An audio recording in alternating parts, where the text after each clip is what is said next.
Courtland Sutton revealed the reason as to why he felt he needed to get his contract extension signed. This is your Denver Sports Daily for August 1st. The biggest stories, the latest news. It's Denver Sports Daily. Happy August, everybody. Training camp has finally finished its first week, and it's been a busy week. We've already seen injuries, we've seen extensions, and now we're going to be talking about a few of those today. But as we all know, Courtland Sutton signed a 4-year, $92 million contract earlier this week, and it was important for him to stay on this team. I mean, he is the wide receiver one on this team, and it's not going to change anytime soon. And with a 4-year contract like Sutton got, it shouldn't change anytime soon. And that's honestly a good price for him too. $92 million. Everything about this contract screams yes. But Sutton spoke on the conversations he had with the front office and how, good the conversations were and everything that went into finding this contract and how well both parties, both the front office and him, were able to work together, saying, quote, "The front office was very upfront with me that they want me to be here, but it's going to take some time to get the language of stuff figured out. And they knew that I was very realistic in understanding that, yes, that, I would like to be taken care of." And that's great. It's very good to know that, Sutton and the front office were so willing to work together, because you don't always see that, especially when you're talking about money like this. And that's across any sport. Doesn't matter where you're looking at it. You can even translate it to the NHL. Mikko Rantanen's leaving because of $1 million, something like that. So there are always problems when it comes down to money like this. It doesn't seem like that's the case for Sutton's contract. Both parties wanted to be in Denver, wanted to keep Sutton in Denver, and wanted to stay in Denver. And that's the best case scenario. And then not only did everything go well with the front office, but Sutton then went on to speak about why he felt he needed to sign off this contract and get it off the front office's mind. He said, quote, "However, there's a lot of guys in that room, in the locker room, that are due. And a lot of the guys, the way they have performed very, very well, they're chasing a second contract. And I want those guys to get taken care of. And to be able to get mine taken care of and get that out of the way gives us flexibility in that room to get the rest taken care of, those guys." I mean, that's great. There's no notes for that. He said, and that's one of my favorite parts about this. I do want to see it. He said that gives us the flexibility in that room. He's not looking at it as the front office and the players. He's looking at it as the team. It doesn't matter where you are. The team all wants everybody to stay. He is part of the front office. The front office is part of that locker room. And that's a great kind of, that's the cohesion you want to see from this team. I mean, with the amount of doubt that there's been with the whole Russell Wilson debacle, with tensions rising in the locker room at certain points of the year, what more can you ask for? This seems like the kind of guy that's not only a leader on the football field, but a leader in the locker room and a leader outside of the locker room. Courtland Sutton has done everything right in this process, and you got to just give him a round of applause, because, wow, you don't often see guys go out and speak like that. It says something that when he's talking, go out, get that out of the way, gives us that flexibility in that room. Yes, it gives us. Everybody's got to get a contract. Everybody wants to be on the team.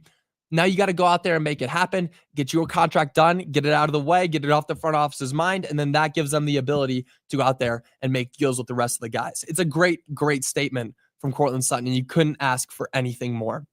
Now, moving on, Dre Greenlaw suffered an apparent injury yesterday in training camp. The worst news possible. I mean, we all know that the main critique of signing Dre Greenlaw was his proneness to injuries. Now, most people, if you remember the name Dre Greenlaw, or you didn't know him before the Broncos, most people will remember him as he tore his Achilles on the sideline during Super Bowl 58 when he was just jumping up and down, excited to get back out on the field. That's how a lot of people remember him. Now, the injuries are still an issue, apparently. Greenlaw jogged off the field yesterday at training camp after he suffered an apparent lower body injury while he was guarding J.K. Dobbins in pass coverage.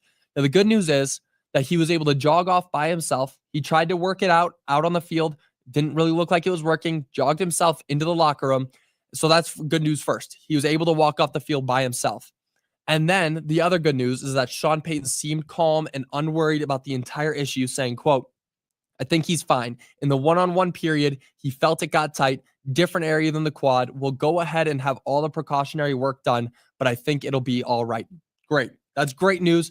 Hopefully nothing comes from that. But when you're talking about somebody that's as injury prone as Dre Greenlaw, and you're seeing him get an injury in training camp, Luckily, he was able to walk it off, but we're in training camp. What's this going to be like when we're in the middle of the regular season and you go down with something and then you're out for the rest of the year?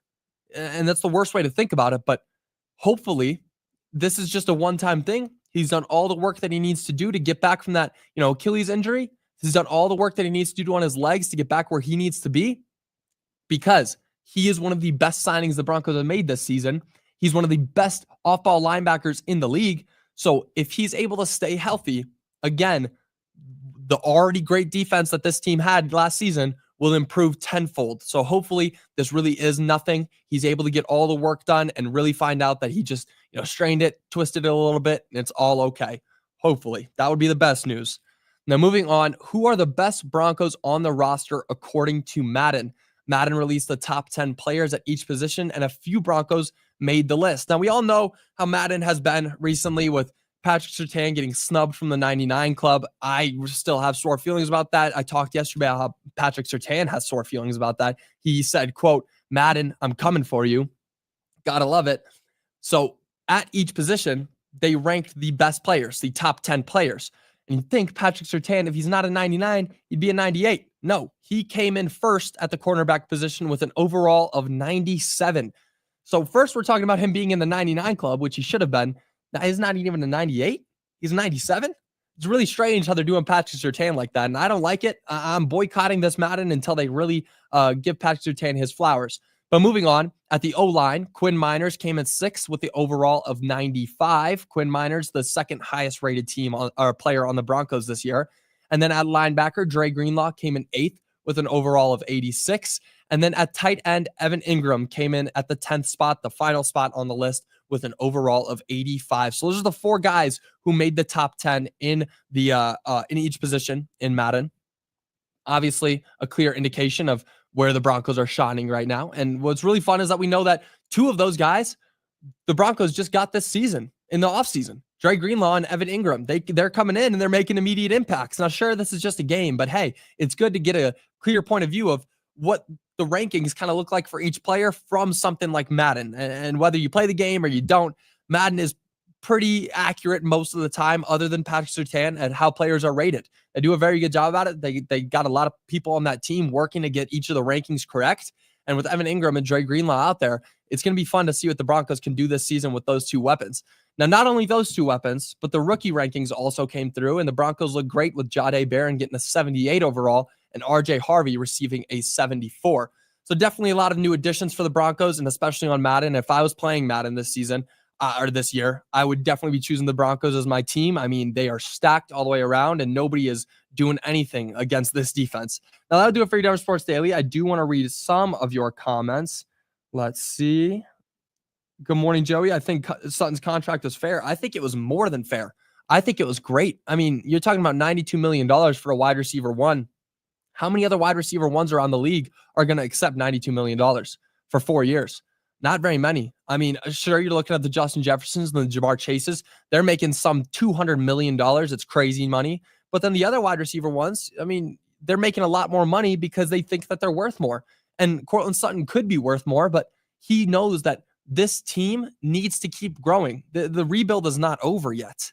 As much as it may seem like it, they're still building towards something. And it's great to know that he's putting the team first rather than saying, I want to be the star. I don't care about Bo Nix. I don't care about the other wide receivers. I want to get paid the most. That's not how Courtland Sutton is. He's a team first guy. And it's the number one thing you would ask for in any player on any team in any sport.